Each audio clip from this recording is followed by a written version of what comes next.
sadness. It's also, it can also be anxiety. It can be numbness, guilt, love, a sense of yearning. Um, yeah, ecological grief, there's a lot of room in that term to express and capture a lot of different emotions that people may be feeling. So I define ecological grief pretty simply. I say that it is an emotional response to ecological loss and destabilization and all of its impacts on our lives and communities. So that can include grief for losses related to the natural world or the more than human world. So loss of species or beloved ecosystems, contaminated waterways, concern for the suffering of plants or animals. And then it also includes personal, social, cultural, and political losses that ripple out from ecological destabilization.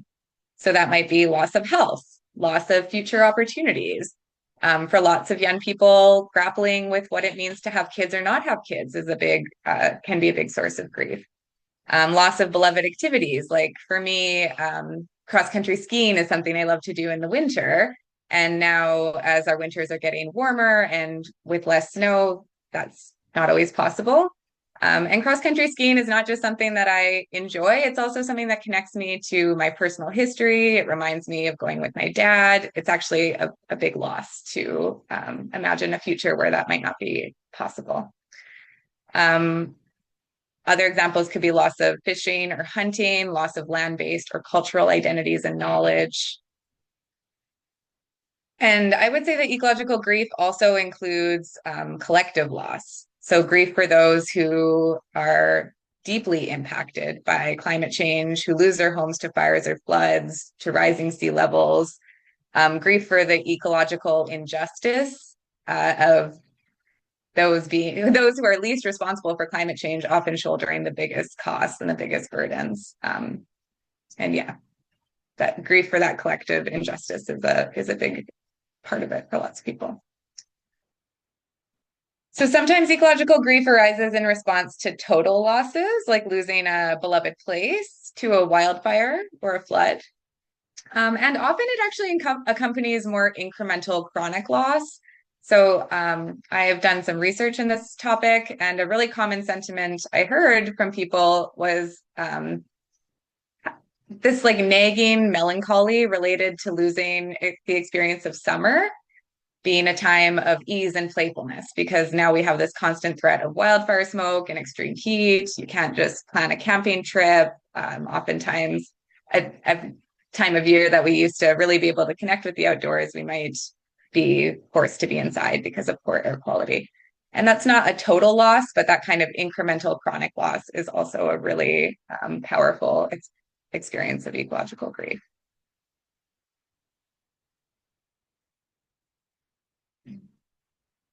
Just sorry, adjusting my screen so that I can see the chat better.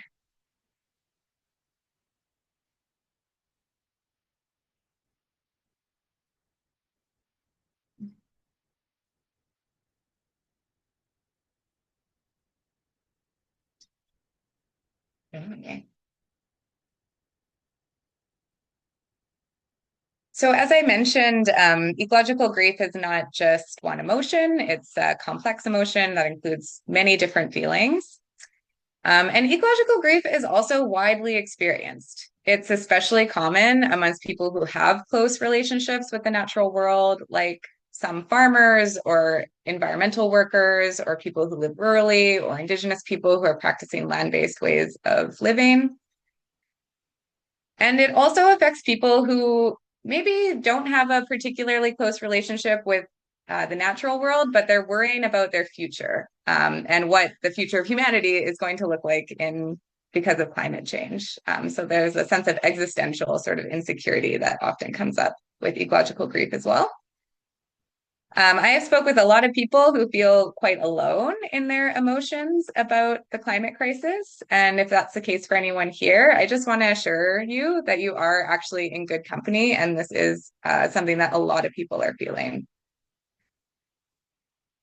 And I just noticed in the chat, Timothy mentioned liking the word ambivalence. And is ambivalence an emotion? I think that it absolutely is an emotion. I think ambivalence is representing the complexity of emotion, right? Where there's maybe a side that feels where we feel multiple things at once. So yeah, I'm curious, Timothy, maybe you want to say a little bit more about what you like about ambivalence or what resonates for you about that as a term for thinking about emotions related to climate change. And you can add that to the chat or you could unmute. I think it's related to the complexity of somebody else mentioned, that our systems may not survive, but nature will. And there is that kind of as stewards of the earth, what we're doing to wreck it. So kind of, well, the kind of, it's our comeuppance, but also what a beautiful thing to lose. But, it's all those conflicting emotions that I think make it difficult to, that's why I wondered if it was an emotion or a collection of the sadness, anger, guilt, yearning, anxiety, numbness, and more. Like, is it just a stopgap word, or is it something different? Because I think it's that ambivalence that in many ways prevents us from really grieving, because we're in the here and now, but we also may have grandchildren and that kind of thing. But then there's also, where do I start? And we can look at things like recycling, reusing, or we can attempt to pull down post-industrial capitalist society. But I think the answer is somewhere in between. And that ambivalence, I think, stops me from being grieving, because I also think there's an imperative to act. And sometimes I wonder if, I know sometimes I get so stuck in the grief that I can't act. So yeah, long-winded answer, sorry. Yeah, no, those are beautiful reflections, Timothy, and I bet you that they resonate with other people too. Yeah, there were so many threads of what you said there, many of which we will talk about a little bit. But yeah, I think we live in a culture that can be very suspicious of grief. Yeah, but there's not always a lot of space to express grief, and there can be a worry that grieving is giving up, that it's the same as like giving up. And something that my research has shown, and that was really, interesting, is how much processing our grief can actually connect us to agency and can really be a source of motivation and a source of purpose. Because especially ecological grief, it's not just an internal feeling that's existing in your head. It is a response to real things that are happening in the world, and it reflects our connection to the land and to each other. And when we're really able to metabolize the reality of the situation and the losses and difficult feelings that we might be experiencing, it can also help us find our agency and how we can wield it effectively. So yeah, I hope that in this session, we'll also be able to talk about some ideas around that. Thank you for sharing that, Timothy. So yeah, just kind of returning to the idea that ecological grief is something that a lot of people are feeling. A survey that was done a number of years ago now in 2021 with youth across the world showed that the majority of them were very or extremely worried about climate change. This, of course, makes sense because the consequences of climate change will be felt for a longer time by young people. And in fact, 45% of young people were feeling that their daily functioning was actually being negatively affected by worry about climate change. We also know that in Alberta, it is also a common feeling. So Alberta is a unique context. It's not always an easy place to talk about climate change. A lot of people feel connected to the oil and gas industry economically or culturally. And this can make ecological grief in Alberta even more difficult and isolating a thing to experience. However, I also think it's really important to recognize that this is a common feeling here too. And back in 2019, nearly half of Albertans were already feeling worried about climate change. And we're seeing how Alberta is being hit really hard by a lot of impacts of climate change. So our temperatures are warming faster than other parts of Canada. I think the introduction of wildfire season and how early it starts now, that's something that a lot of people really feel emotionally affected by. Last year's Jasper wildfire was just a huge provincial and national, devastation. A lot of people have really close relationships to Jasper. So yeah, I do validate that it's a difficult place to talk about ecological grief, and this is something that is affecting lots and lots of people here too. You're not alone in Alberta either. And just looking at the chat, I see that Colleen has asked, have you come across a lot of disenfranchised ecological grief in Alberta? Yes, Colleen, you're really prompting my next couple of slides. I want to talk specifically about what it means for grief to be disenfranchised.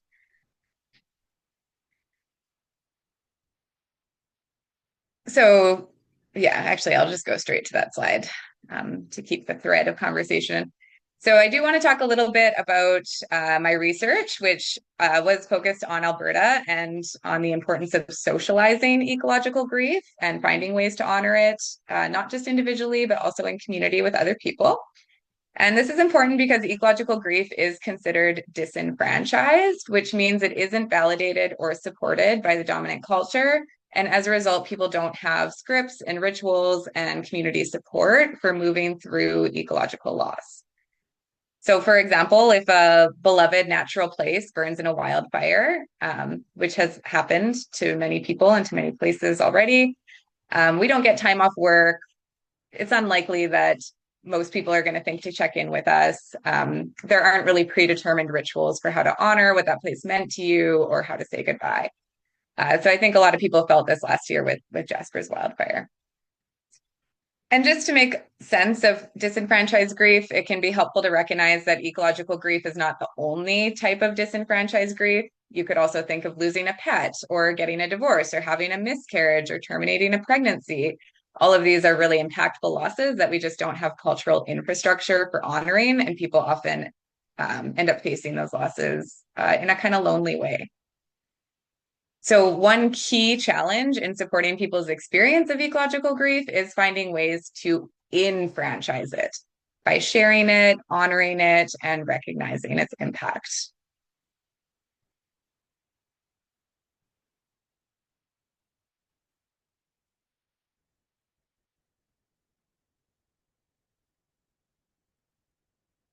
So I would love to hear a little bit from the room, maybe. So in just a moment, I'm going to talk about some of the benefits to engaging with ecological grief and how this can, support well-being and community and personal resilience. But I'm curious, based on what you've heard already, or also your own personal experiences with honoring grief or other difficult emotions, what do you think is the value in not just numbing or repressing ecological grief, but in giving it space and really honoring those losses? And you are free to add this to the chat, or you can also unmute.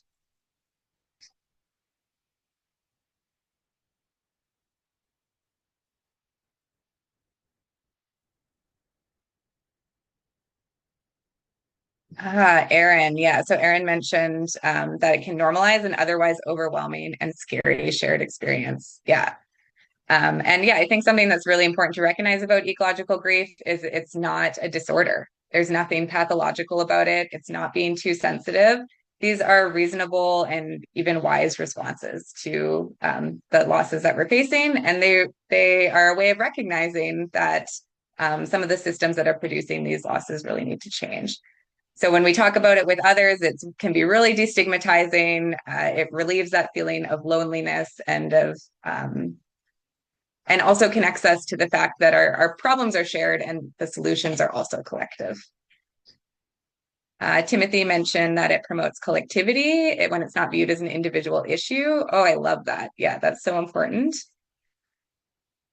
Colleen mentioned that with all grief, you need to feel it to heal it. Yeah. And actually, Colleen, something that was so fascinating in my public health research was that spaces that help people honor and recognize ecological grief, people also often found a lot of healing for personal grief at the same time and personal difficulties they were facing, because our emotions are holistic, where it's all tangled up together, and creating that space for honoring grief can just have sort of systemic benefits for people.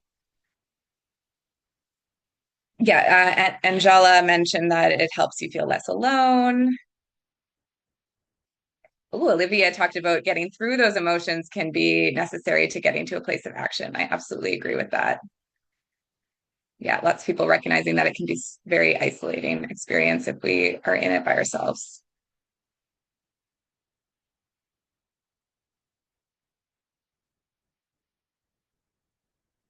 Yeah, yeah. So there's lots of resonance in these responses. I really appreciate what everyone is sharing here.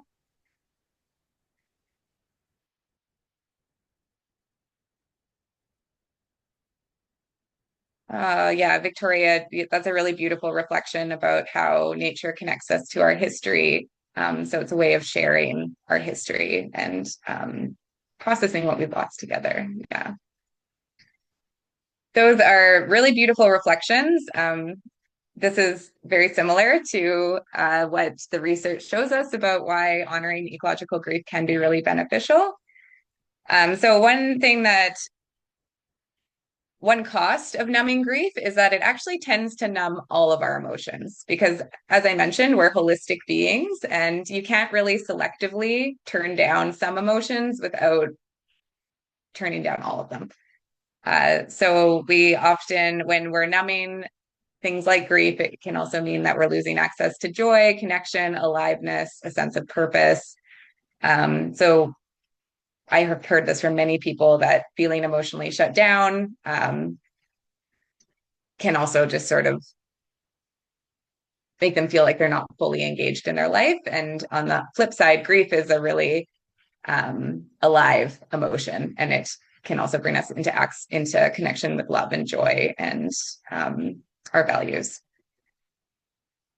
Grief also reminds us that we need each other. Grief is a relational feeling. In my research, lots of people shared that being in spaces where they could talk about ecological grief openly made them feel less alone. It broke that sense of isolation. And in our culture, we actually do have norms around collective care for grief. And when we think about these difficult feelings in terms of grief, it can really activate that need for collective care. Yeah, that can absolutely help build community resilience, and it helps us also move forward together instead of just coping all by ourselves. A quote that I really love by Shakil Chowdhury, which is from the book Deep Diversity. Shakil says that emotions are the work of social justice, and I would say that emotions are also the work of climate justice. So when we look at the barriers and why certain changes aren't happening, often the answer is about emotions and the difficulty of facing those emotions, or people repressing them. So engaging with feelings like grief is a form of resistance to systems that encourage that numbness and apathy. And feeling can help us stay connected to our values and to what we care about and to the contributions that we want to make.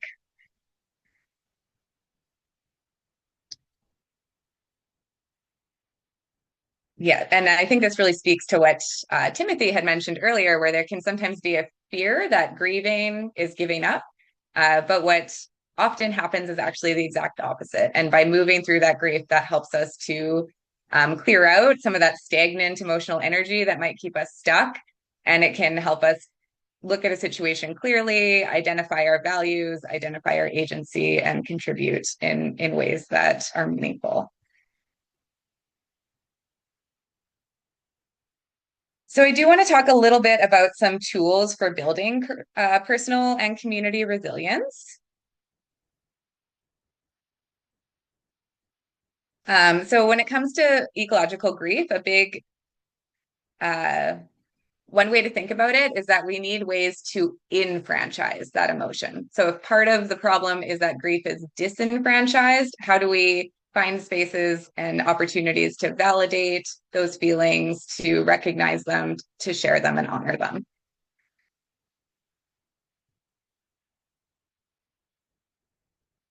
So one question is, how do we create spaces for emotional honesty where people can be witnessed and witness others in their holistic experience of what it means to be alive during a very troubled time?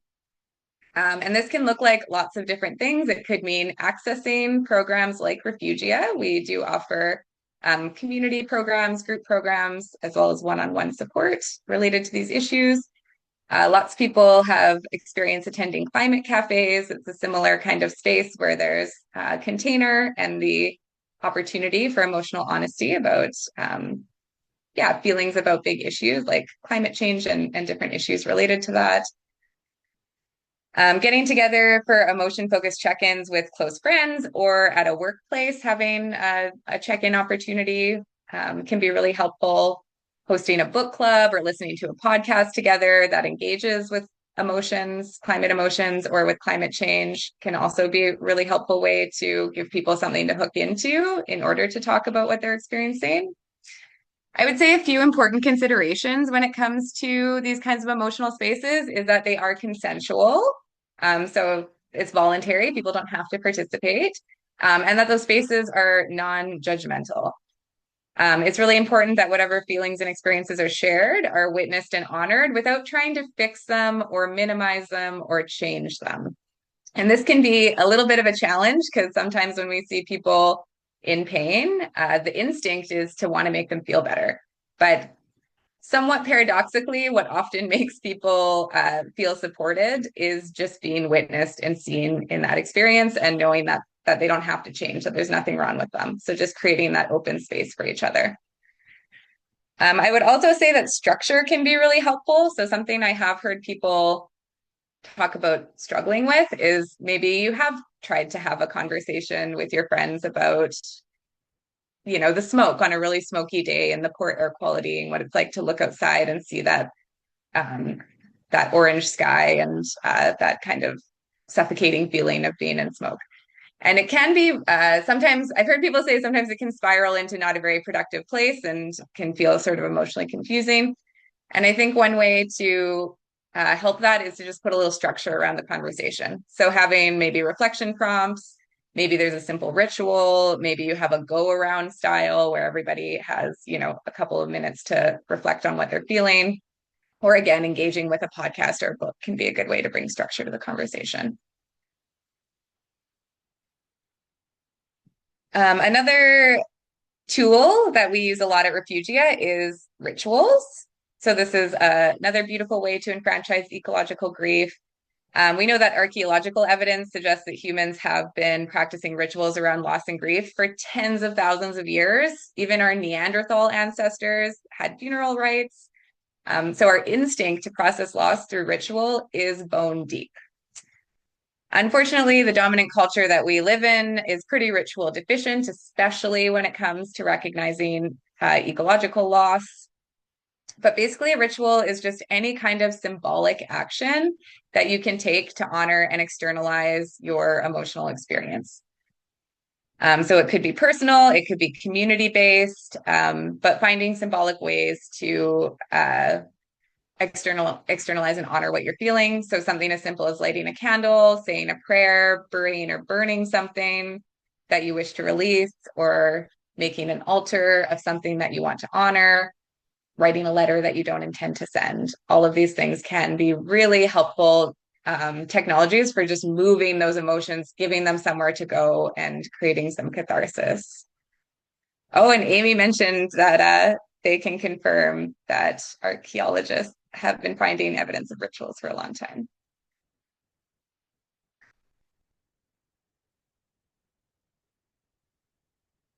And another type of coping that I wanted to mention is building relationships with the more than human world. It's really important to recognize that when we are talking about community, there are lots of ways to think about community, and it doesn't have to just be humans, right? We are also in community with the land, with other beings, with the plants and the animals and the water. And sometimes that can actually feel a lot more accessible than talking about these experiences or sharing a ritual with friends or family. So This could look like developing a relationship with place. One way of doing this is through a sit spot practice. So that's a practice where you really intentionally build a relationship with a particular spot. Could be in your backyard or a nearby park or just any place that's easy for you to access. And you visit it frequently. You observe the seasons, you get to know the beings that live there, the way the light changes throughout the day. And you approach that relationship as you would any other. So you're curious, it takes time to get to know that place, you're consistent, and you think about reciprocity and what you can offer to that place, which might even just be your sort of appreciative attention. I'm curious if anybody here has any nature-based practices that they already engage in to support their mental health and what that might look like. I think this is one that people sometimes already have some ideas around. So Amy mentioned being a certified nature journaling educator. Oh, Amy, I would love to hear more about that, either in the chat or if you want to unmute exactly what that means. Yeah, hello everybody. So I took my certification with the Wild Wonder Foundation, which was started by John or Jack Muir Laws. And yeah, basically it's just integrating nature journaling and spending time with nature outside and being able to educate and teach that practice to others. So that's my hobby kind of turned side gig. Oh, thank you, Amy. That's really cool. Yeah, nature journaling is a beautiful idea. Geraldine also mentioned camping. Of course, that's such a can be such a nourishing um, land-based activity. Oh, Victoria mentioned journaling as well in the ocean or by the ocean or in a park.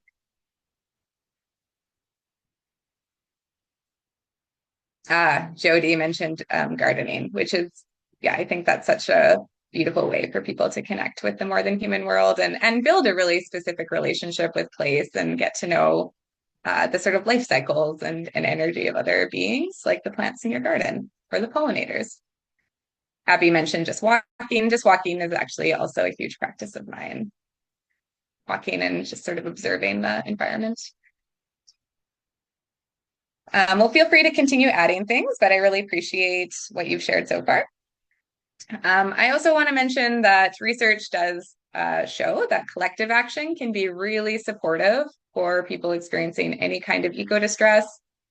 And what's actually really interesting is that individual action doesn't seem to have a very strong protective effect, but acting with others really does. That can be very, very beneficial.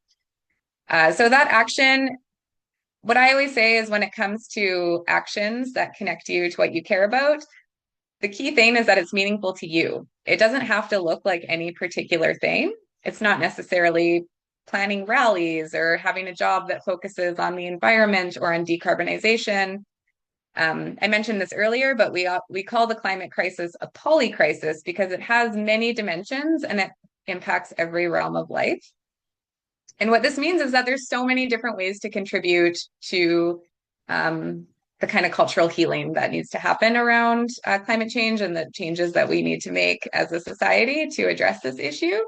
So everyone can use their unique skills and interests and sphere of influence and offer something really valuable to this collective challenge. So if you like animals, you could volunteer at a wildlife sanctuary. If you like reading, you can organize a book club. If you like to bake, you could have a bake sale and send the proceeds to an organization. Musicians, you could play a benefit show or write a song about the topic. Whatever you're into, I guarantee you that there is a place in the climate movement that really needs and values your skills. And I will also say that action shouldn't be to the exclusion of engaging with emotions. It's a both and. Engaging with emotions can actually create more space to identify that agency and to choose different possibilities for how we can get involved.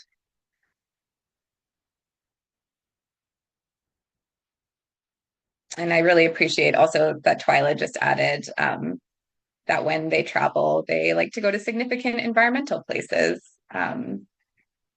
I think that's such a beautiful, I think often when we travel, we think about like, oh, the cathedrals and the big architectural buildings, but really thinking about the environment, and how do we get to know the environment in the different places that we go. So the last kind of thing I wanted to spend some time with is doing a little bit of wellness mapping with folks in this room. So this is a wellness map, and wellness mapping comes from the lineage of disability justice.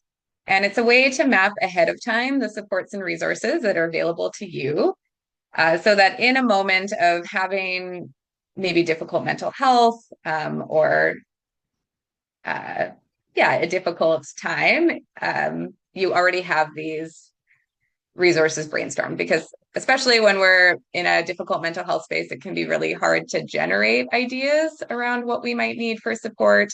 And just being able to reference something in those moments can be very helpful.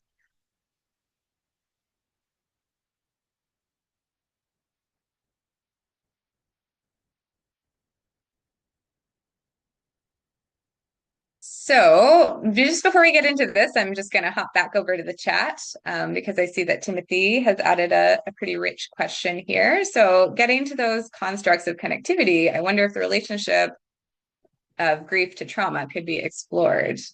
Yeah, Timothy, do you want to say a little bit more about what you're thinking there? Well, I'm kind of thinking that obviously there's no overlap directly of grief and trauma, but I think a lot of what we're dealing with, particularly from a social work lens, is an impact of trauma somewhere along the lines. And so I wonder if like we can talk about grief, but I sometimes think that if we acknowledge trauma, there's perhaps something more concrete to kind of work with and develop that and pull upon that in terms of a collective response. So once again, I think trauma and grief applied collectively, I think depathologize these notions, which aren't pathological at all, but it's easy to say, oh, you're a tree hugger. That tree had to be cut down to make a skate park, although I'm not against skateboarders, I will say that. But those kind of things, like an anti-traumatic approach, I think, or a trauma-informed approach perhaps, is, I think, the future of a lot of our work in terms of organizing, community organizing, and social work. And I'm just wondering if there is more work going along about ecological trauma, which, as I've said, isn't completely about grief, but it's a significant overlap. Is there anything there? Yeah, those are some really interesting thoughts.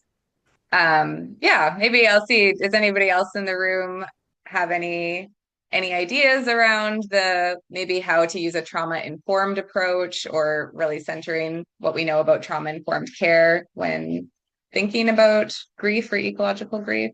That spark anything for anyone here?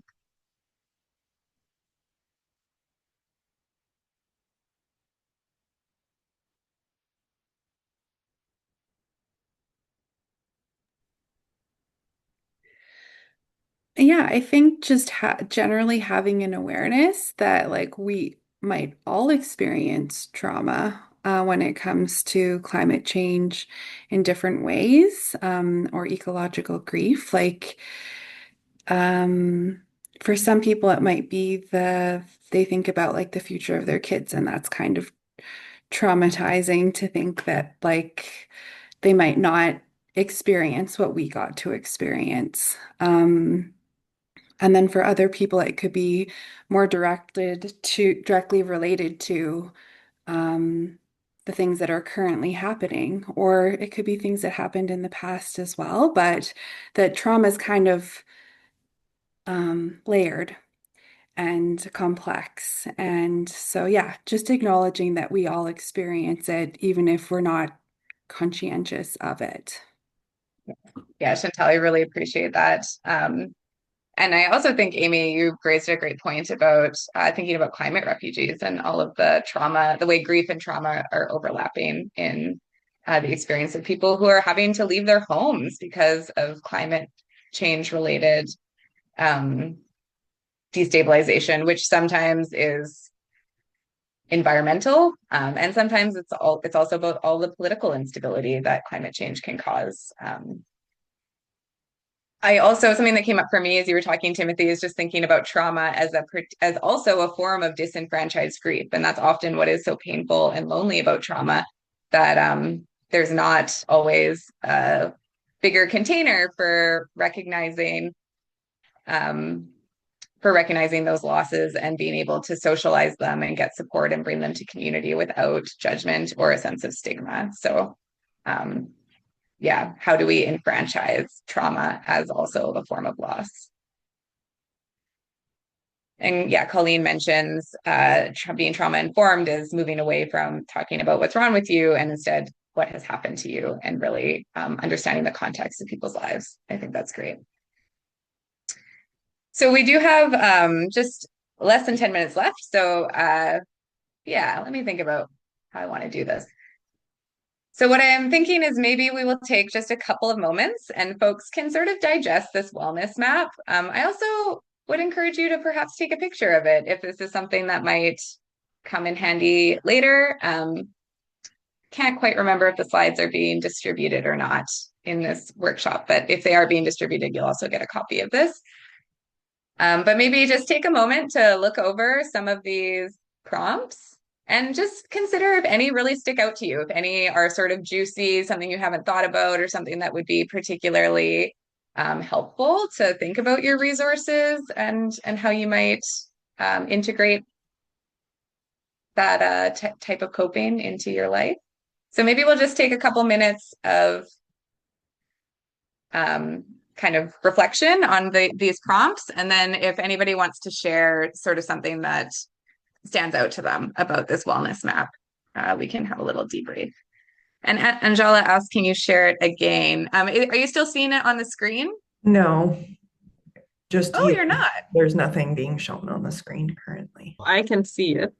Oh, okay. I can see it too. Then maybe it's just me. Oh, you know what? There sometimes is a thing with Zoom where it like you can click away from the presenter view or the presentation. So I wonder if you might just need to click around a little bit to find it again. Yeah, I clicked on your name and it showed up again. So that's Okay, all it great. was. So if anybody else has lost the screen, you can also click on my name and it will come up again. I also took a snapshot and I shared it in the chat. Oh, thank you, Victoria.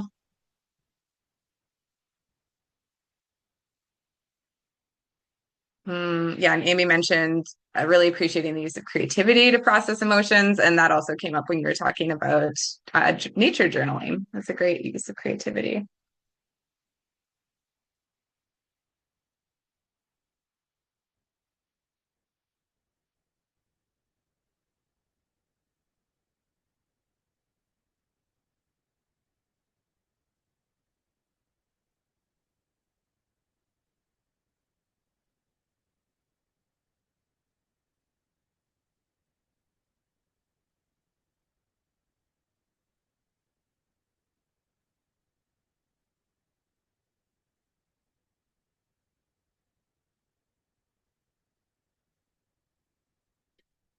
And maybe I'll just open it up now. If anybody wants to share anything that is coming up for them as they look at this map, or any of their personal resources or tools that they use to stay well in the face of sometimes overwhelming feelings about the state of the world and the many personal and collective difficulties that we're facing.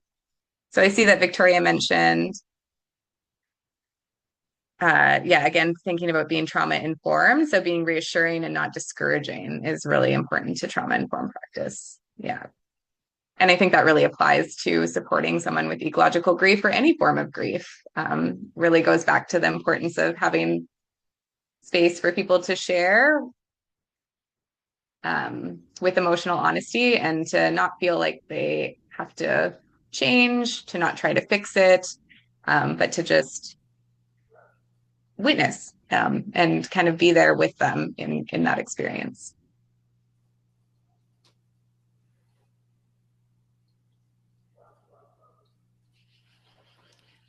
Courtney, I'd love to hear what do you like to reflect on? This has been like such a great conversation, and I really love this wellness mapping activity and just like kind of how broad it is, because it helped me to kind of realize that some of the things that I'm doing that I wouldn't have necessarily connected to climate grief are like kind of part of this processing, I think.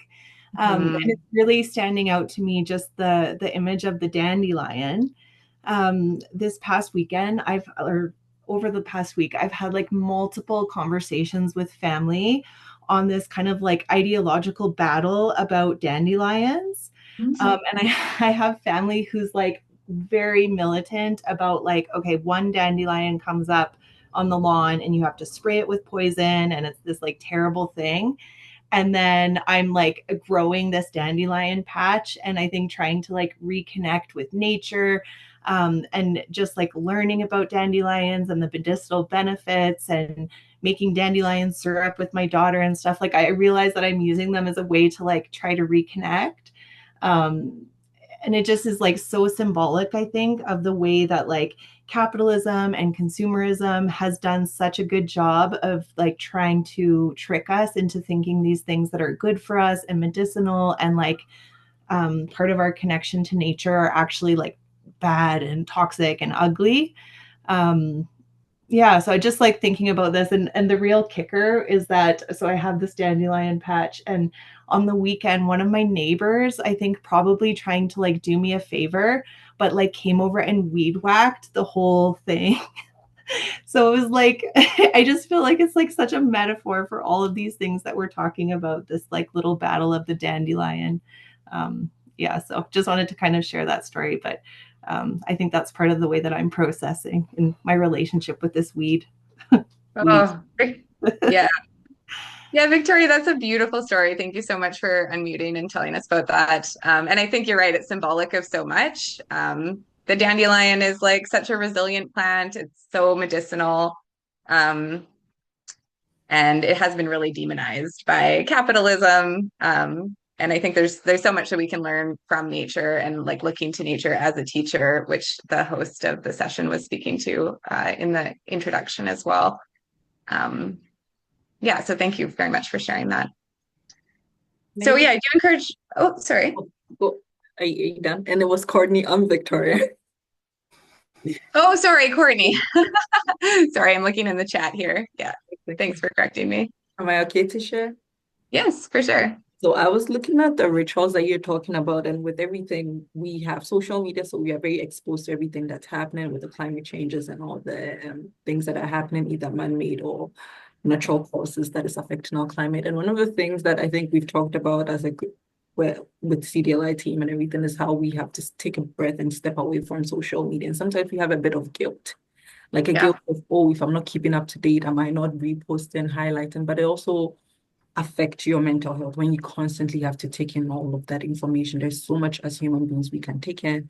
And also I was reflecting on something my dad does. He will step away. He will not listen to it. He takes in enough so that his mental health is not destabilized. But also recognizing that I think it was a video that I saw, and someone said we're not meant to have that much of information to consume, that much bad news to consume. It does affect us mentally, physically, spiritually, and emotionally as well. So that's something that I've taken into consideration, and that's one ritual that I do.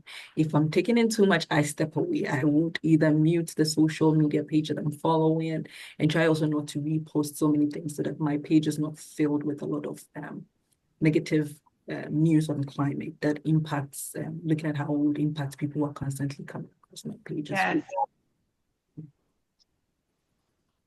Oh yeah, Victoria, I'm so glad you brought that up. And I think you're speaking to a challenge that so many people face, that we just live in such an information saturated environment. And it's so funny because on the one hand, we have all this access to information and we're supposed to care about all these things.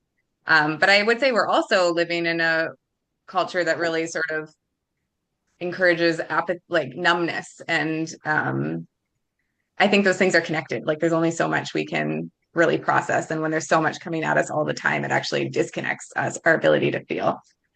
And it's something that I think can be really helpful. So there's recent research that's kind of looking at people who have stuck with climate justice efforts through the long term. and sort of how do they cope and what keeps them engaged. And one of the really key pieces is taking breaks. And actually, like people can feel guilty about that, but it is totally critical to sustain long-term engagement is also recognizing your boundaries, taking breaks, enjoying other parts of your life. So thank you so much for sharing that. I do think we're at time, so I'm just gonna sort of rush the end resources here just because I know people have other sessions to get onto. But we have a whole bunch of different community supports. Refugia Retreats, I would of course like to plug. We have lots of great programs. There's also the Good Grief Network, Calgary Good Grief Nature Walk. Yeah, again, you could take a picture of these slides. I'm sorry that I'm rushing them right now.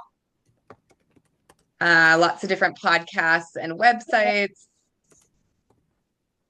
And lastly, we have also some clinical supports who specifically take a climate aware lens. And most of these, I think everyone here is available to people in Calgary, and most of them are centered in Calgary. So this too might be something good to take a picture of. And I would love to email the resources. I'll send it out to CDLI and they can make sure that all of the participants get a copy. So thank you so much. It was such a pleasure. We have 12 seconds before this room closes, and I just appreciated having these conversations. If you want to be in touch, here is my contact info.